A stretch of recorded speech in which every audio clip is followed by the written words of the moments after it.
que de alguna manera la radio, el programa nos permite, por un lado, estar actualizado, por otro lado, tener mayor información, porque bueno, a ver, vivir hoy también nos requiere de eso, ¿no? O sea, la información permanente. Escuchar el descontento también. Por eso digo, o sea, todas miradas diferentes que hacen bueno, que uno tenga en el radar la mayor cantidad de elementos a la hora, bueno, de que nos pidan una opinión o de tomar decisiones. Es importante, escuchar es importante y bueno, por eso también cuando puedo me prendo a la emisora, por el supuesto. tema, y a nosotros nos pasa puntualmente que a veces decimos algunas cuestiones que vemos en la ciudad, pero a ver, es sentido común, no es política. Nosotros no estamos haciendo política en contra de absolutamente nadie. Lo que tratamos de hacer a ver, es que si colaborar. yo digo capaz que le va a ir mal, señores, no va pasa por ese lado, va muy... No es que nos juntamos a la mañana y decimos, che, a ver a quién le podemos hacer mal o a qué político le vamos a joder jamás pasa. O sea, hablamos de los problemas personales, cuando hablamos de lo que nuestros hijos tienen, o sea, nunca hablamos de joderle la vida ni hacer periodismo de joder la vida o hacer joder una campaña o lo que sea, jamás. Eso, por favor, quédense tranquilos del otro lado que no pasa. No, y bueno, y ver esto de qué se queja la gente, qué pasa en la ciudad, que están explotadas las cloacas, que la planta de tratamiento ahora tenemos boxes pero no sabemos cómo funcionan, de que se van dando... Hay una obra que te va a enseñar, una obra de teatro. Ah, ¿y yo tengo que ir también? Y sí, si no, ¿cómo vas a saber cómo se usan? Pero que lo parió, ahora te lo hacen con obra de teatro. Antes, no sé, tenías un instructivo de última. Usted está aquí, ¿me entendés? O sea, ¿te imaginas llegar a la planta de tratamiento? Que casi tu hijo, Juan, la planta. Entonces, que salga un holograma de José Martins. José o Martín era como Luis. De Luis Martins, que diga, bienvenidos a la planta de tratamiento. Usted está aquí y te saque todo donde te tenés que mover. Así modo Jurassic Park. ¿Te parece una buena opción? No, se muere, ¿te imaginas? Intuitivo. Muchos estímulos en la charla. No, lo que pasa es que, a ver, me prendo lo primero que decían. La verdad que no escuché, no estuve atento a quienes por ahí los promocionan como programa. Pero en realidad cuando uno va, no sé, acá a la esquina a comprar verdura y dice, che, esto está caro, está barato, o el precio del desodorante, uno en ese momento está haciendo política, en ese momento. Después, bueno, el tema de la política partidaria, de la política más de nicho, por así decirlo, y bueno, también es natural que los actores políticos, en este caso particular, reaccionen, o también los actores institucionales, porque si uno habla de una determinada institución, bueno, siempre salta alguno, cuando en realidad uno lo que hace es poner sobre la mesa determinados aspectos que hacen a la vida cotidiana de la ciudad, digamos. No se trata de que si uno, porque opina de que un servicio no funciona, está atacando al gobierno, a ver, incluso si hubiera mecanismos alternativos, en el caso particular de los ciudadanos, no dudo que lo haría. Evidentemente no existen. Y por otro lado, a ver, es el rol del periodismo. Si ustedes no levantan la voz, si ustedes no ponen sobre el escenario las cosas que hay que debatir y discutir, bueno, me parece que ya es un tema de cómo se concibe y se desarrolla el periodismo. Pero bueno, es natural que estas cosas pasen y sobre todo en un esquema en el cual hablo en el caso particular de lo local, ¿no? Yo creo que la crisis institucional es importante, no es aislado, se da en el marco una fragmentación que ya le hemos hablado la vez pasada, que viene de la nación para abajo y que bueno, lo que va repercutiendo son las políticas públicas, el caso particular del agua, que se sigue cortando, ahora porque hay mucha presión, el problema de las cloacas, servicio en general, digo. Perdón. ¿Sobra agua ahora? Ahora hay mucha agua y... A ver, por un lado, digamos, es propio del sistema en relación al tema de las roturas. Lo que también es evidente que desde el punto de vista institucional uno se da cuenta de que ni para verano, ni para invierno, ni para pretemporada, ni para lo que uno quiera ver en términos de calendario, hay una planificación en relación al tema de los servicios. Ustedes recién hablaban de la gestión de residuos. Mire, Roque Dalprá, nuestro concejal, siempre dice una frase muy interesante, ¿no? Dice, hacen como que hacen. Y me parece que esa es un poco la máxima de la gestión. Bueno, a ver, desde el punto de vista del resultado es lo que, bueno, se votó y lo que de alguna manera está a la vista. No es nuevo porque ya venía... Sí, de 9 años de pedo. Exactamente, bueno, la verdad que cuando uno analiza y recorre las políticas públicas y cómo está institucionalmente la gestión, hay un atraso importante de alrededor de 15 años o más de no haber desarrollado políticas que estaban en marcha y que hubiera sido, la verdad que muy sencillo, muy fácil, y bueno, no se hizo. Entonces ahora retomar una agenda que la ciudad necesita y va a requerir mucho esfuerzo, muchísimo esfuerzo. Dos frases trilladas y sobre todo, perdón, para cerrar, cuando digo esfuerzo no estoy hablando en términos holísticos, no, estoy hablando de personas de carne y hueso, hombres y mujeres que quieran a Chajarí y que quieran realmente tomar una agenda y sacar a la ciudad del pozo en el que está, ¿no? Te iba a decir dos frases trilladas que no se dicen más, de que Chajarí está linda, que era un rediscurso, y el otro creció de golpe. Y digo, o sea, no hay posibilidad en el mundo de que una ciudad crezca de la nada. Pasamos de 10.000 habitantes a 40.000. No, es más, creo que el censo estaba medio mal porque dio medio de los mismos y sabemos que somos un poco más. ¿Qué pasó ahí? Bueno, mira... Sí, de todos modos, a ver, voy a ser un poco guarango, porque ya lo dije la vez pasada y lo repito hoy, ¿no? Pelotudeces se escuchan permanentemente, y como esta... El tema es cuando se avalan este tipo de situaciones y Eso, el miedo sí. que hay atrás. Yo creo Sí. que siempre hay un miedo, lamentablemente, de perder el trabajo en algunos lugares, que terminás no diciendo lo que pensás al 100% o lo demás, y después está el vicio de lo público. Y acá te voy a leer un mensaje porque después quiero hablar un poco de... quiero meterme en esto de que parece que somos los hijos bobos, como lo dije hoy con el tema de Milei, que parece que Milei no hizo nada. Bueno, hace 18 meses que es presidente y que cortó un montón de cosas, que está acomodando la macro, la micro y todo el discurso ese, ¿no? Y con todo el superávit que está dando hoy, con el préstamo al FMI y demás, digo, ¿qué hacemos hoy para solucionar el problema que está? Porque el Garrahan sigue teniendo problemas, el Posadas tiene problemas, el Santa Rosa, pero es provincial. Digo, todos los hospitales, la educación, los docentes, un montón de cosas. No podemos decir de que todo el mundo es kirchnerista, porque al final nos sentamos en una mesa y te señalas con el otro y decís, vos sos kirchnerista, por tu culpa está todo así. Y en esto que te dicen 20 años que gobernó el peronismo, ¿y cuál es el problema? Si en 20 años hubo elecciones y la gente eligió porque se sintió identificada con un modelo, con una situación o con lo que fuera. Y acá dicen, buen día, ¿podrían preguntarle al invitado cómo hizo para arruinar Chajarí en infraestructura y cultura en menos de 20 años? Dice. Por eso te digo, el discurso que se va generando, ¿no? En esto de 20 años gobernaron la provincia, sí. Pero... No entiendo, ¿cómo fue la... ¿Qué dice? Podrían preguntarle al invitado cómo hizo para arruinar Chajarí en infraestructura y cultura en menos de 20 años. Pero a ver, ¿y esa persona vive en Nicaragua? ¿O vive en Asia Menor? ¿O vive... En Tailandia.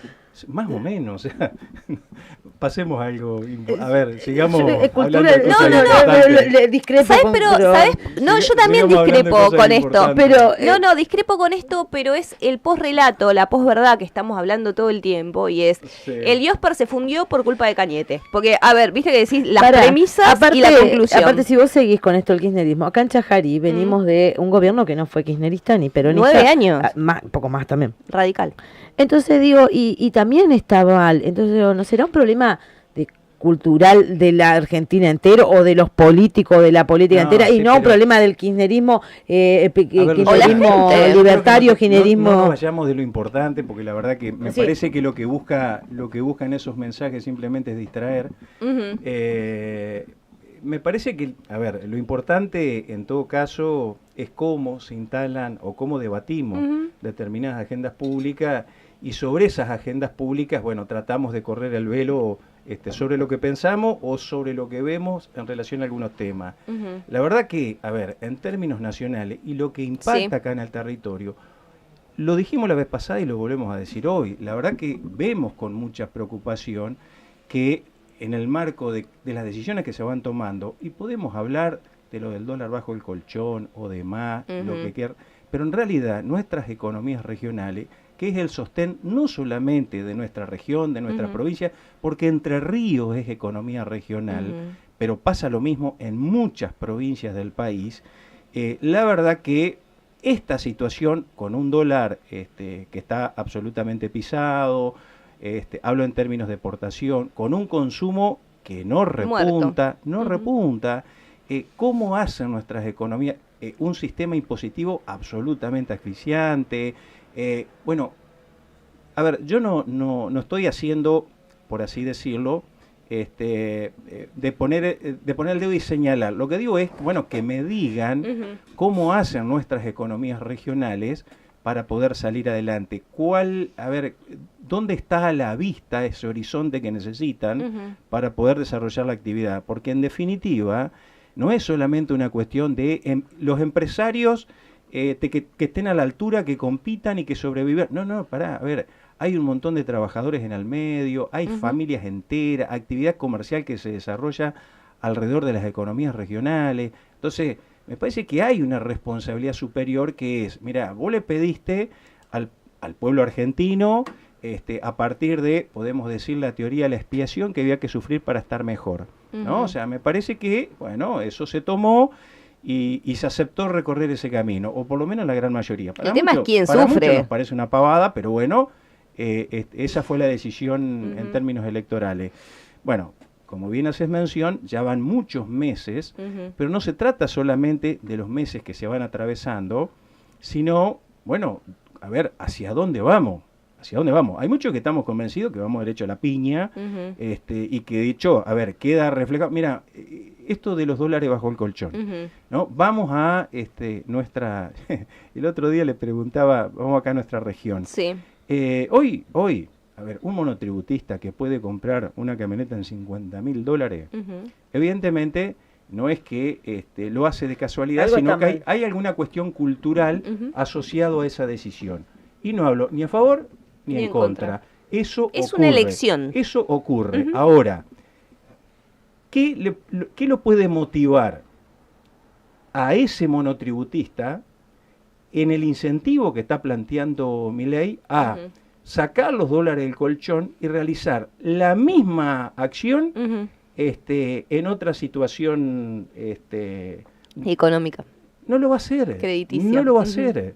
No lo va a hacer. Y no solamente no lo va a hacer, porque de hecho no es solamente una cuestión de acá, sino que no se ve que esté reflejado en la acción que están llevando adelante los que supuestamente tienen dólar bajo el colchón, de sacarlo y hacer las inversiones. El tema que haces es cuando te quedas sin el ahorro, ¿no? Porque uno que elijo creer que esto va a mejorar en algún momento y un montón de situaciones más, pues si no estamos en el horno, la realidad es que vos decís, tenés, no sé, $10.000 con toda la furia, ¿no? Porque uno, clase medio baja, para no decir que estamos en extinción. Se entiende que no te está hablando a vos que tenés claramente $10.000, no me está hablando a mí. Ahora, el problema es que la gente como yo, que cree que quemando esos dólares y diciendo me voy a Brasil de vacaciones, y no sé, es el ahorro de tu vida prácticamente para el día de mañana comprarte un terreno. Hoy te ofrecen casas, te ofrecen créditos hipotecarios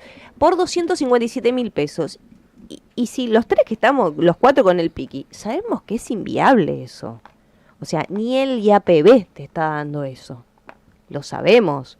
Entonces, ¿quién va a acceder a eso? O sea, te está diciendo que quemes tu ahorro para el día de mañana tener un terrenito que vale fortuna. ¿Y qué van a hacer? ¿Después a quién recurrimos? Sí, de todos modos, vuelvo a decir esto. La medida... Pero quiero ir a un tema que también lo hablamos acá hace un año y pico. Todas las propuestas, salvo las de Milei en campaña, eran de ir hacia economías bimonetarias. Todas las propuestas, salvo la de Milei que proponía dolarización. Bueno, hoy el camino que se está tomando no es ninguno de eso. Y que hoy lo leía temprano a Redrado.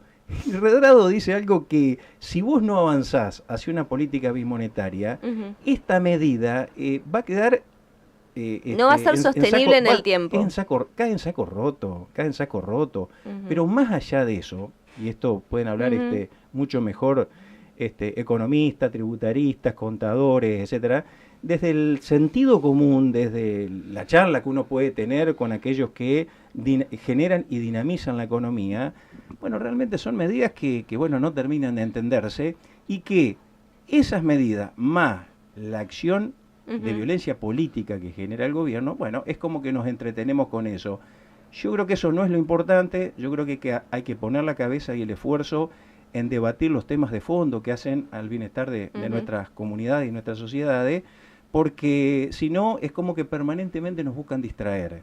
No tenemos que caer en esa provocación, hay que seguir, en el caso particular nuestro, de lo que hace nuestra actividad política, fíjense ustedes, que ahora en menos de 20 y pico de días tenemos una decisión interna que resolver, acá en la provincia, hay todo un cronograma electoral lanzado. Yo recién estaba mensajeándome y veo que muchos actores que están participando en esa interna, por ejemplo, no están trabajando en función de ese cronograma electoral, sino, por ejemplo, en relación, no sé, a temas nacionales que hacen un poquito a cómo se bate el parche para distraer la atención.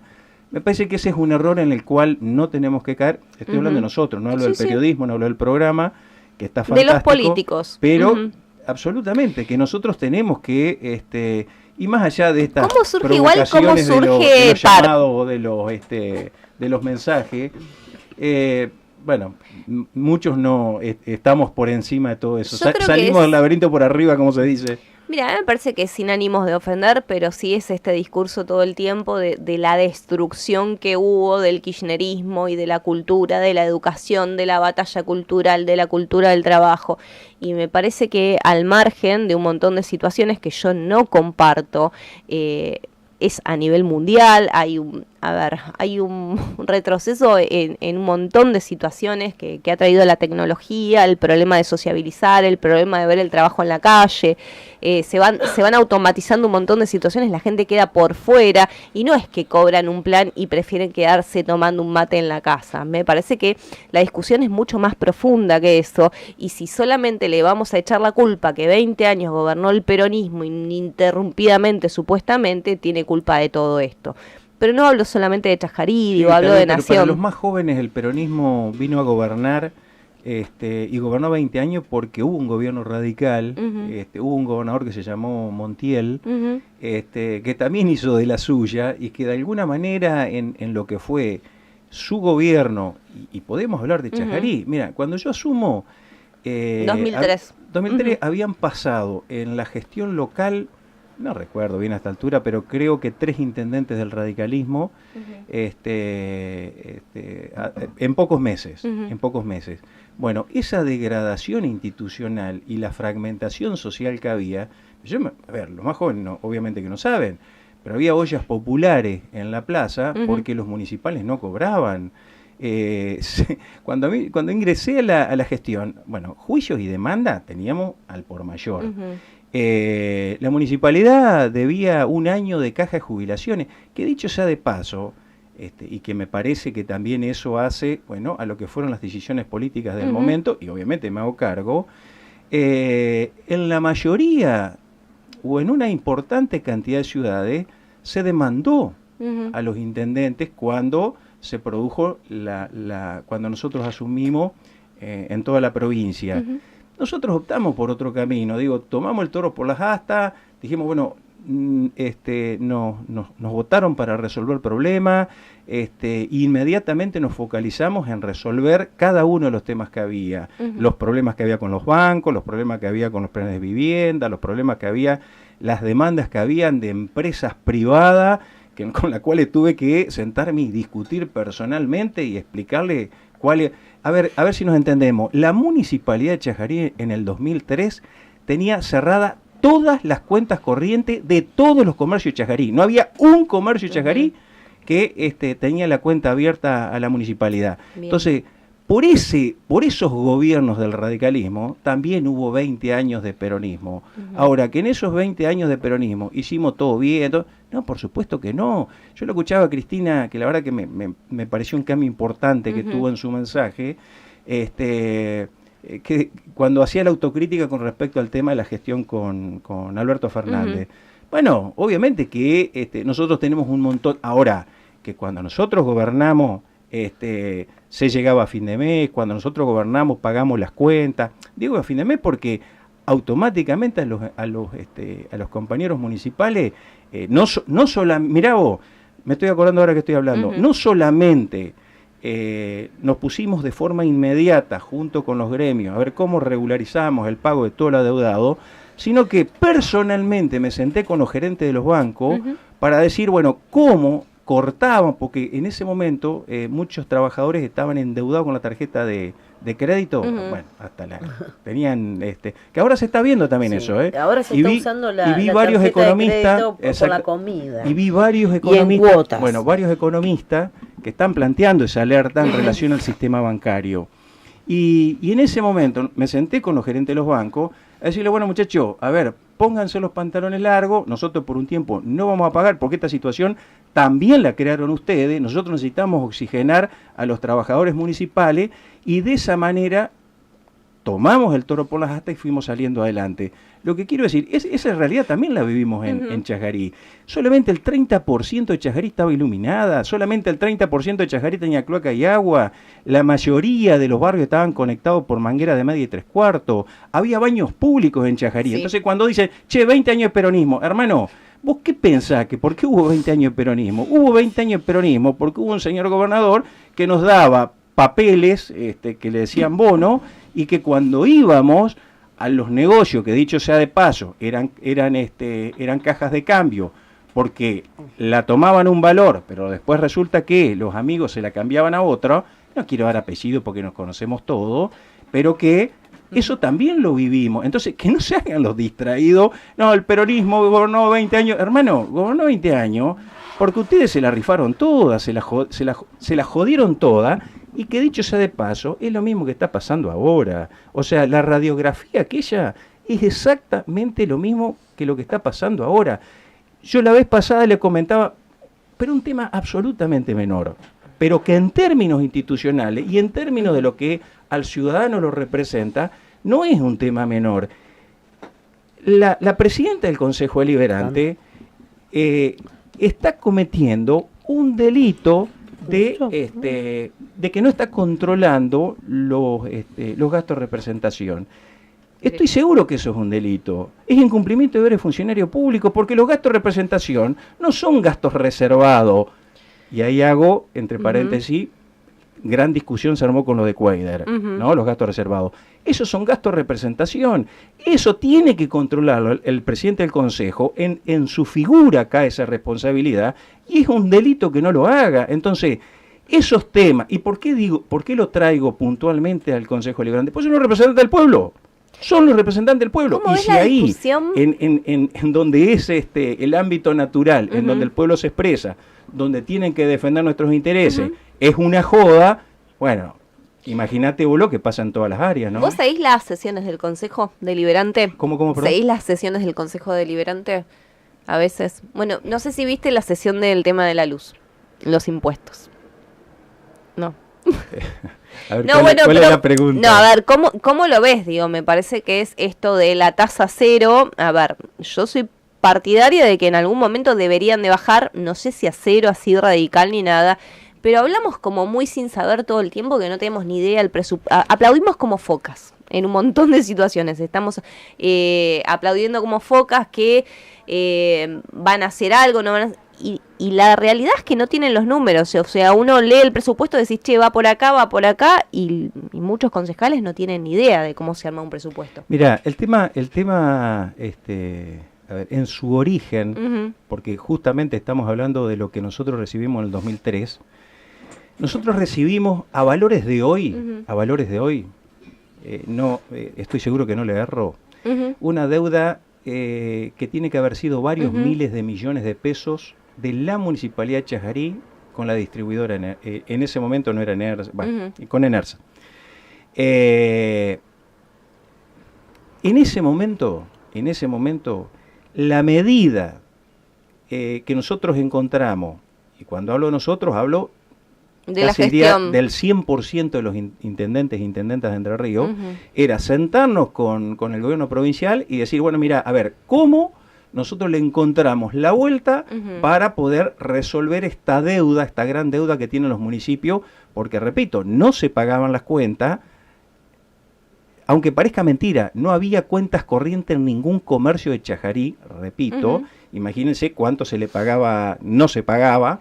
Entonces nos tuvimos que sentar y dijimos, bueno, a ver, ¿cómo resolvemos eso? En ese momento se hizo un acuerdo, un convenio, en el cual, bueno, se trabajaba en conjunto con ENERSA para tratar de achicar el gasto, la deuda. Ir pagando la deuda en términos de confianza. Y en ese marco se hizo un convenio. Y que obviamente nosotros queríamos, en el menor tiempo posible, que nos vuelvan a dar el 100% de la iluminación a la vía pública. Ese acuerdo se hizo y ese acuerdo se mantuvo en el tiempo y ese acuerdo fue muy eficiente, muy eficiente. Lo que nosotros tenemos hoy cuando se debate este tema, tenemos que tener en cuenta una cosa muy simple. ¿Querés sacar el impuesto? Las tasas? No hay ningún problema, sacalo. Lo que vos tenés que tener en cuenta es que a la luz de la vía pública, de las plazas, hay que pagarlas. ¿Está bien? Entonces, ¿cómo se paga? Bueno, viene prorrateado de alguna manera en todos los vecinos. Y vendrá, como viene en Capital Federal, ustedes recuerdan que siempre hemos repetido el ABL, ¿no? Nosotros tenemos las tasas municipales. El alumbrado barrio limpieza, claro, pero no está, este impuesto no está porque esta tasa no está, porque pero está... Pero sí nos cobran luz en los impuestos, en las tasas municipales. Es que está atada al convenio con ENERSA, por eso digo. Entonces, en ese esquema, ¿lo querés sacar? Sácalo, no hay problema. El problema no es por dónde se cobra, a ver si nos entendemos. El problema de la administración es la morosidad, la falta de pago y la morosidad que va a empezar a ocurrir y las consecuencias que eso va a traer. ¿Por qué? Porque vuelvo a decir, o sea, vos esta es una que foto esto que ya la vimos. Compensa. O sea, no para vos, en general, porque si no... A mí me encanta la explicación, pero quizás al vecino que claro, le llegan... No, perfecto, a ver, que le llegan 125 lucas de impuestos, de todo. O sea, IVA, más el municipal... Impuestos nacionales, todo. O sea, todas las tasas. No te estoy hablando del consumo. 125.000 pesos en impuestos. ¿Sí? Que le lleguen la factura de la luz. Está bien, los nuestros son tasas. Los nuestros son tasas. Está bien. Entonces... ¿Querés sacarla? Sacala, no hay ningún problema. A lo que voy... La puedes sacar mañana. Dentro de 5 minutos la puedes sacar. El tema es real. Hoy con tenemos un 12% y un 8%, pues son dos, casi suman el 21%. ¿Se podría bajar algo? O sea, esto en tu gestión se compensaba, ¿cómo funcionaba? Porque lo que a nosotros no nos queda claro en la parte presupuestaria, pues supuestamente el municipio gasta anualmente 1.600 millones de pesos aproximadamente. ¿Cuánto compensa con Don ENERSA? Claro, ¿Hay superávit? No hay superávit. Está bien, pero a ver, más allá del tema económico o el tema técnico, yo quiero poner a la vista el tema político y social de las consecuencias de las medidas que vos podés...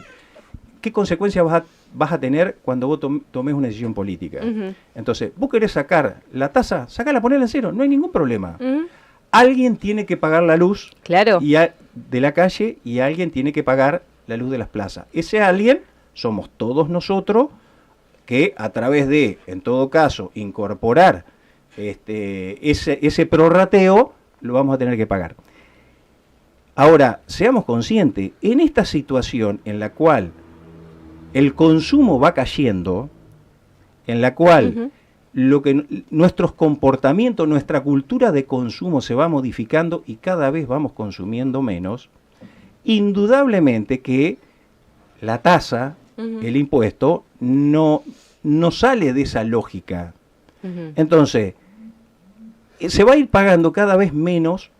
Y vamos a generar una deuda. No, pero más allá de la deuda, ¿qué piensa que va a hacer ENERSA? Va a empezar a pagar las luces.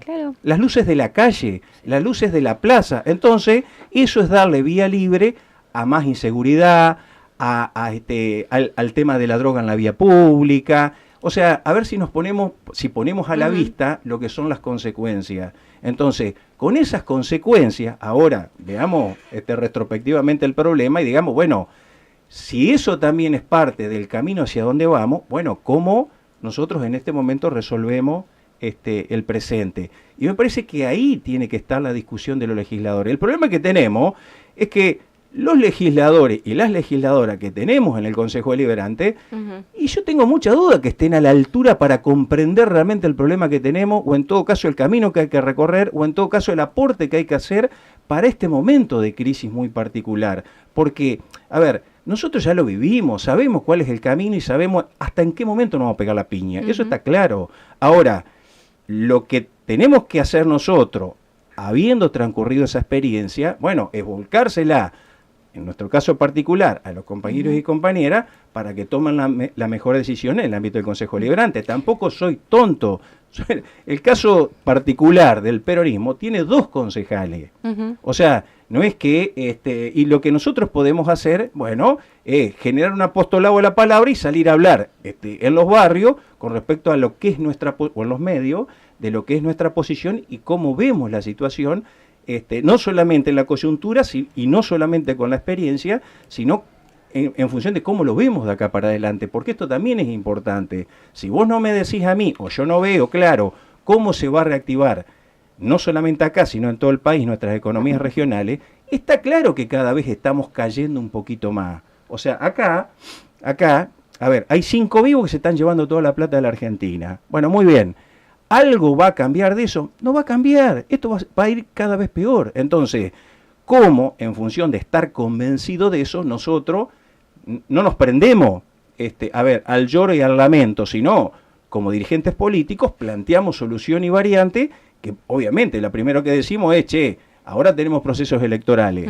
Bueno, es el momento también de ponerse los pantalones largos. ¿Qué es lo que dice, qué es lo que dice el sentido común de la política? No, Milei va a reafirmar el grado de adhesión y su postura política en el Congreso o en los lugares donde se vaya.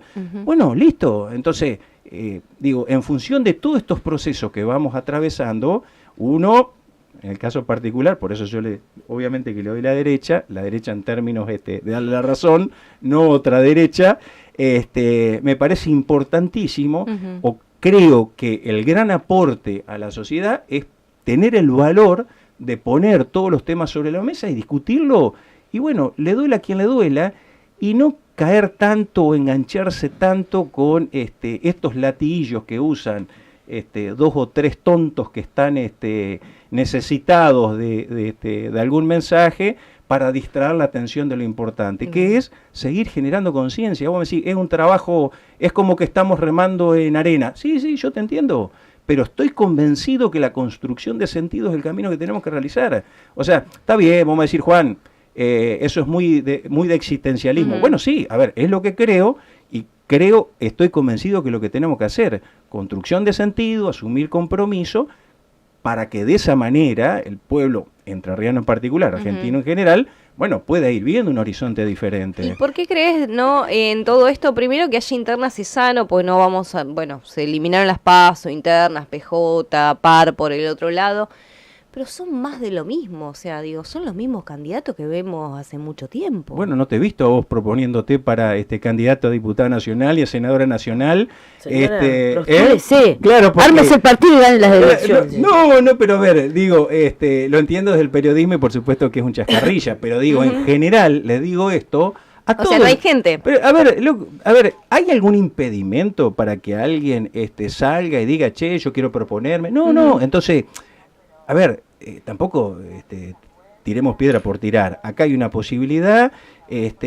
Realmente yo creo que el daño que produjo Milei con la eliminación de las PASO es muy grande, pero es consecuente con lo que piensa en términos de una derecha o una extrema derecha, no solamente a decir de ellos, para mí no, de corte liberal e individualista, entonces tiene su lógica. Ahora, en términos de colectivos, en términos de ciudadanía, ya ha producido un daño importante con la eliminación de los PASO. Independientemente de eso, porque, a ver, no es un detalle menor lo que dice la Suprema con respecto a, bueno, miren, todo bien con la eliminación de las PASO, cuando hace la acordada, pero ojo que los partidos tienen que garantizar la democracia partidaria. Eso para mí, si bien es una crisis, tiene algo importante que es correr el velo sobre la realidad de los partidos políticos. Y en el caso particular del justicialismo, el Partido Justicialista Entrerriano en particular, fíjense que eso sí que es la teoría de la expiación a pleno, porque es necesario sufrir para realmente ver el pueblo peronista de lo que estaba ocurriendo dentro del Partido Justicialista. ¿Es un tema nuestro? Es un tema nuestro. ¿Es un tema que lo tenemos que resolver? Por supuesto, que lo tenemos que hacer con la mayor madurez posible, lo tenemos que hacer, porque a ver, no es un tema menor que vamos a elegir legisladores, y en particular en esta oportunidad legisladores nacionales. Lo que sí digo también es, bueno, ojo, pero en la medida que nosotros avanzamos y vamos resolviendo eso, no tenemos que dejar de mirar lo que es nuestra organización madre, nuestra institución madre, que es el Partido Justicialista, y el vandalismo que se ha producido dentro del partido durante muchos años, digamos, ¿no? Bien, 1550 1062 explotan los mensajes. Hola, buen día. ¿Por qué no quieren entender que hacen las cosas mal? En su momento ganaron porque el radicalismo era un desastre y perdieron por la misma razón. ¿Cómo van a perder los que están ahora? Por una vez vean todo lo que hicieron y hacen mal y no lo repitan, podrida estoy, y que solo se defenestren entre unos y otros para terminar siendo lo mismo. Es muy triste la política argentina, por eso ganó Milei, un loco que hace lo que dice, le guste o no a la gente. Bien. Qué bueno que reconoce... Pero claro, exactamente, pero es interesante. Fíjate vos cómo la reflexión se ata a la necesidad de un loco, ¿no? O sea, a mí me parece que ahí hay mucho contenido en términos de, digámoslo así, de psicología social, como para después trabajar ese tema en particular. Porque, a ver, hay un dicho, ¿no? Eso de pegarte un tiro en los pies, vamos a decirlo así. Nosotros decíamos otra cosa, ¿no? Pegarse un tiro en la... que justamente, fíjate vos, que no es el desarrollo de la teoría de la expiación, sino que de alguna manera es, mirá, prefiero esto antes que... Y ese antes que, en realidad, es asumir tu responsabilidad como ciudadano y, en todo caso, si vos vas desde la ciudadanía a cuestionar, no sé, son siempre los mismos, bueno, pero ¿y vos qué responsabilidad estás asumiendo con respecto a eso? Loco sí, ladrón no, me ponen por acá. Me hicieron reír. Mira, se robó, ¿sabés qué? El título que se había recibido en la UBA. Déjame que lo dude. ¿Quién?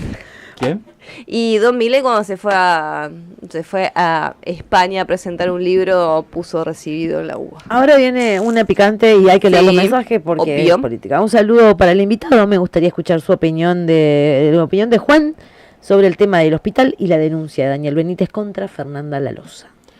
Sí, a ver, primero, lo de la UBA, porque pensé que era otra cosa. ¿Sabés por qué? Pero mirá vos, ¿no?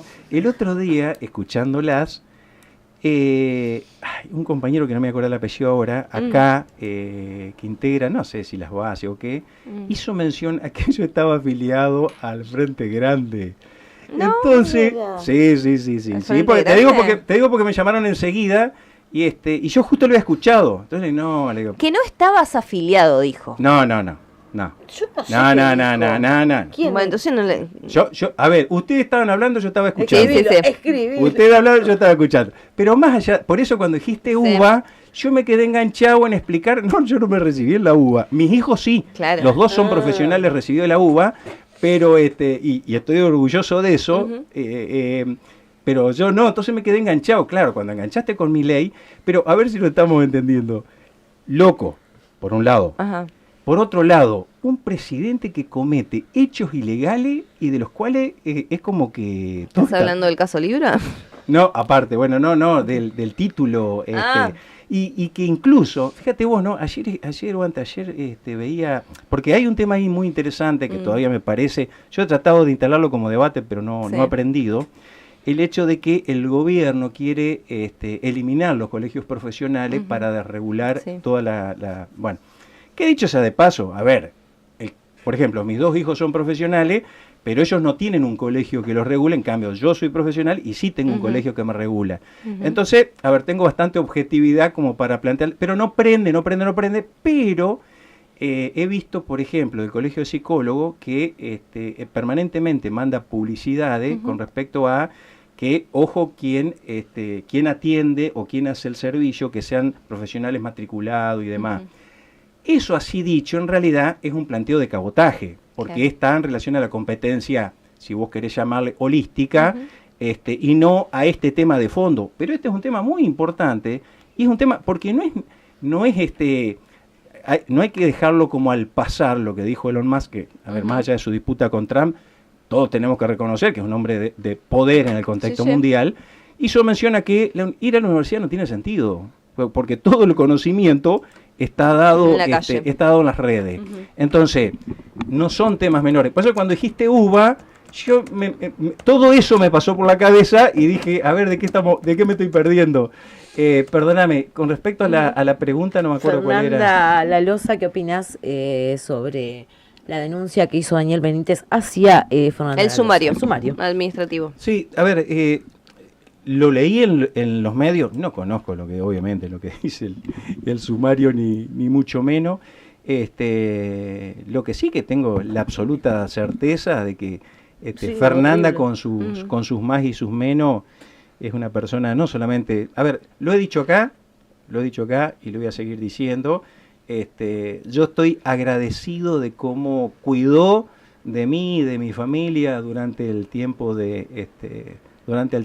en el cual morían miles y miles de personas en todo el mundo. Y por supuesto que uno le trae al recuerdo un montón de despedidas muy dolorosas de esa época.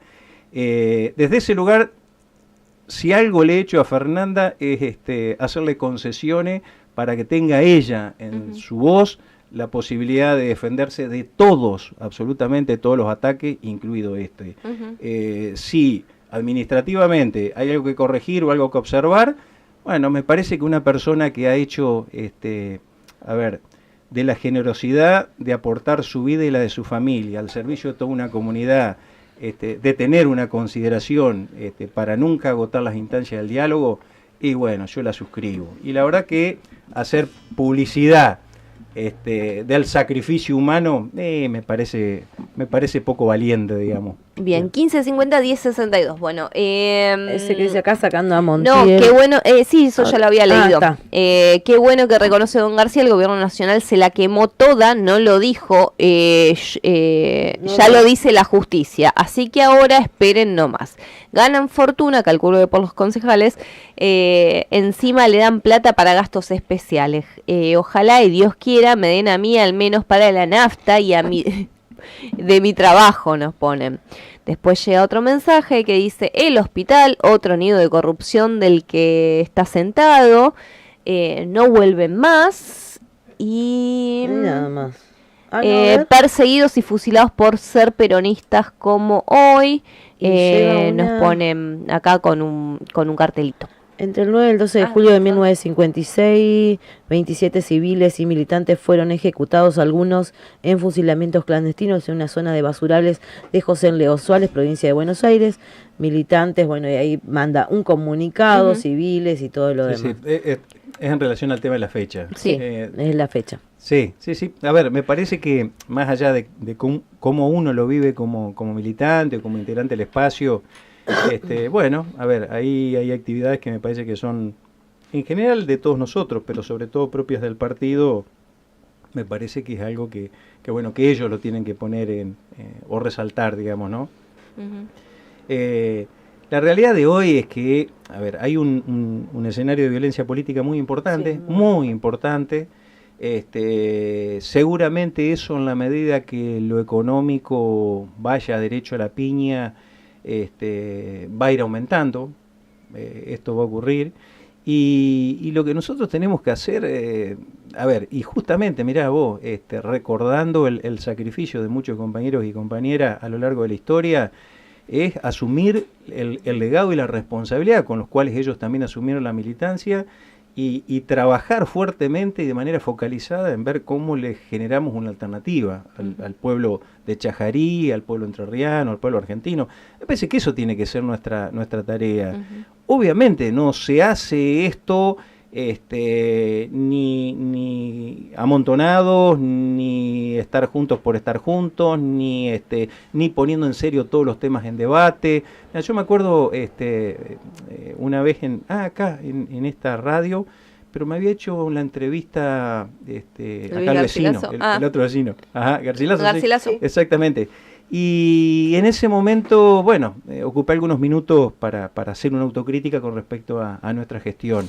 Y a cuenta de esto, después sale una diputada nacional nuestra y el periodista le trae a colación el tema de la autocrítica mía. ¿Y qué dice la diputada nacional, que hasta ahora hoy es legisladora nacional? Dice, bueno, pero eso que cada uno se haga cargo de lo suyo. ¿Carolina Gallar? No, de acá de Chajarí. Sí, Carolina Gallar era. Sí. Por compañera, por compañera que sigue en funciones hace 20 años, sí. Pensé que era. A ver, yo creo que justamente son esas actitudes...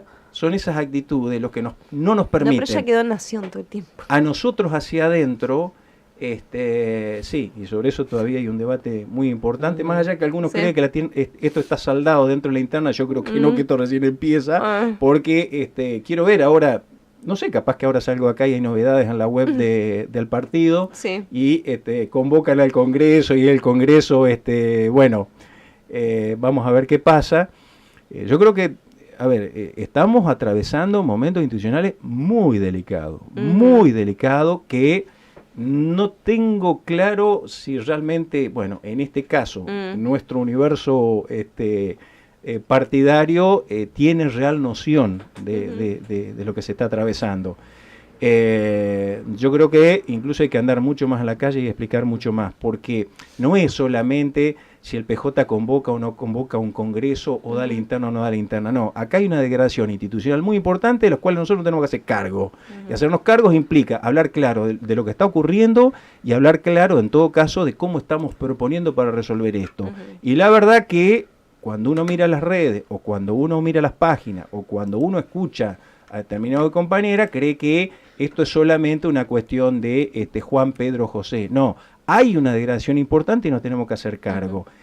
En ese sentido, a mí me parece que, bueno, a ver, en estos tiempos de mucha sensibilidad social, de mucha fragmentación social, de mucha degradación institucional, hay una responsabilidad superior de aquellos que hacemos política. Hacemos política porque tenemos un cargo, hacemos política porque tenemos un contrato, hacemos política porque nos gusta, hacemos política porque estamos convencidos de que pudiendo hacer otra cosa, que es un momento muy complejo, aportemos lo que podamos aportar, aunque sea en términos de experiencia. Bueno, no importa el porqué, pero acá hay mucho trabajo por hacer, y el trabajo es cara a cara y es con los vecinos. Yo entiendo que hay mucho que está el Pepe y tienen tiempo y mandan un mensaje y mandan otro, y que el mensaje que está muy bueno que lo manden, pero cuando uno busca tratar de ver cuál es el contenido para ver cómo amplifica o cómo debate o cómo dialectiza una realidad, bueno, no tiene absolutamente nada. Tenemos que corrernos desde ahí, volver a la calle, hablar con los vecinos, volver a generar grupalidad, colectivo, generar ese debate que nunca debería haber salido a las calles, y sobre todo sobre los temas que no son de la diaria, esto de la luz. Esto de la luz es un tema que, a ver, a fin de mes, viste, en esto de el debate sobre el miedo, que también el otro día lo hablamos. La violencia política no es solamente uno, mirá el periodista o el kirchnerista chorro, o el esto, o lo otro, ¿no? Porque diría Cristina, resulta que hace 2 años que están los honestos y cada vez hay menos plata, cada vez, pero entonces si son tan honestos, no, se la robaron todas, pero hermano, te dieron 100.000 millones de dólares para que vos te movilices.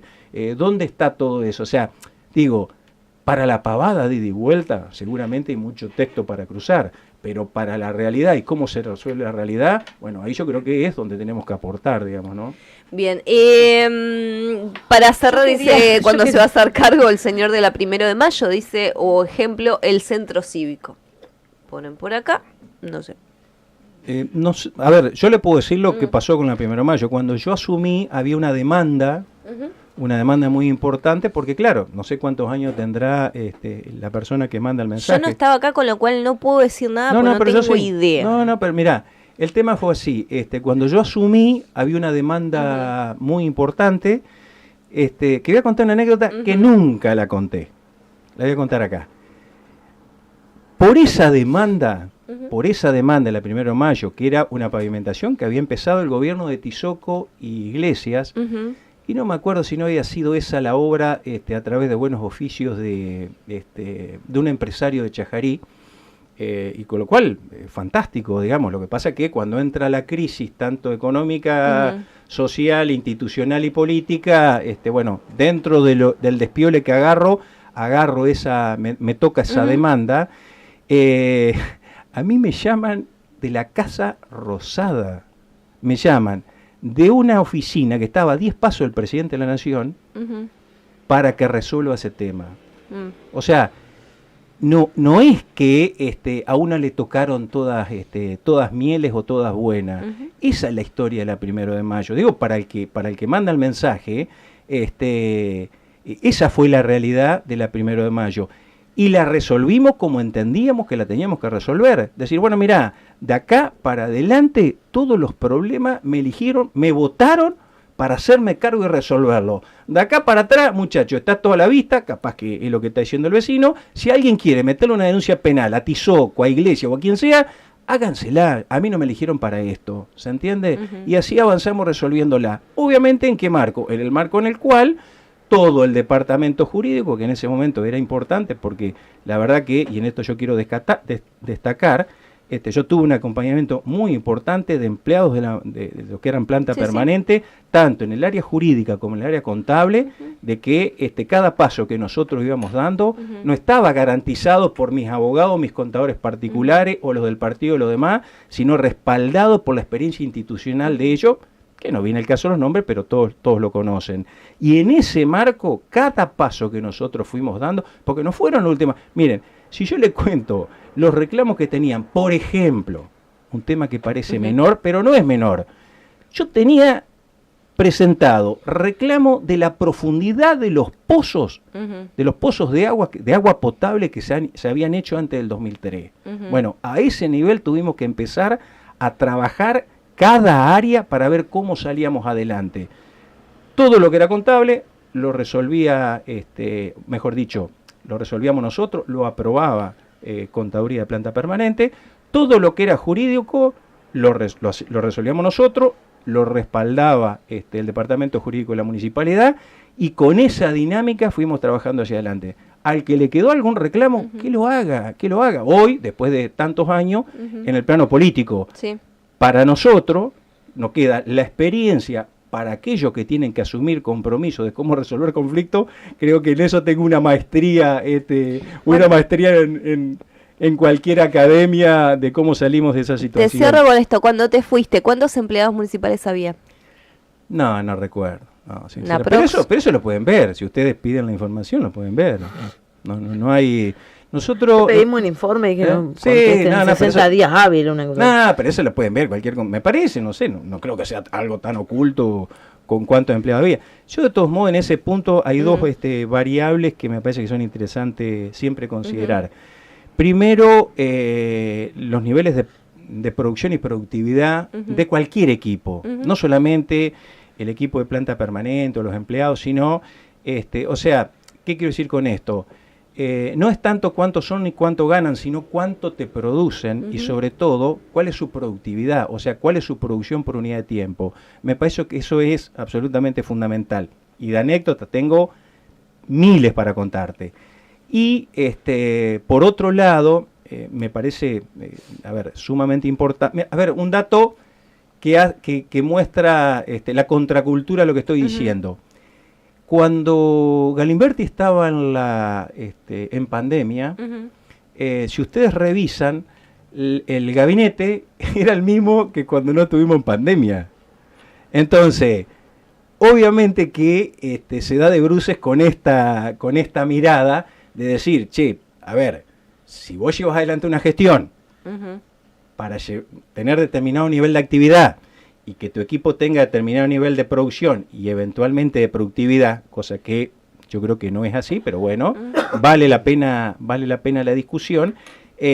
Vos no podés sostener el gasto político cuando vos tenés toda la ciudad paralizada. Bueno, en ese momento pero lo pongo en un extremo para, en todo caso, explicar cuál es la contracultura con respecto a lo que propone el radicalismo o el socialismo hoy, digamos, ¿no? Me parece que eso habla a las claras de cómo pensamos nosotros, bueno, o en particular el compañero Roque Dalpará, que bueno, hoy está armando sus equipos, está armando, se reúne con profesionales, se reúne en los barrios, porque bueno, tiene sus aspiraciones que me parece buenísima para el 2027, obviamente que lo respaldamos absolutamente en este recorrido que está haciendo, habla con los vecinos, se interioriza absolutamente todos los temas, porque bueno, nosotros tenemos mucha expectativa en lo que está haciendo como tarea en el Consejo Deliberante, pero mucho más expectativas tenemos en lo que puede ser el día de mañana Roque Dalpará al frente del Ejecutivo Municipal, llevando adelante los destinos de nuestra ciudad. Bien, 10:10 de la mañana, te tengo que despedir. Gracias, Juan. La columna del vecino. La columna del vecino. Gracias a ustedes.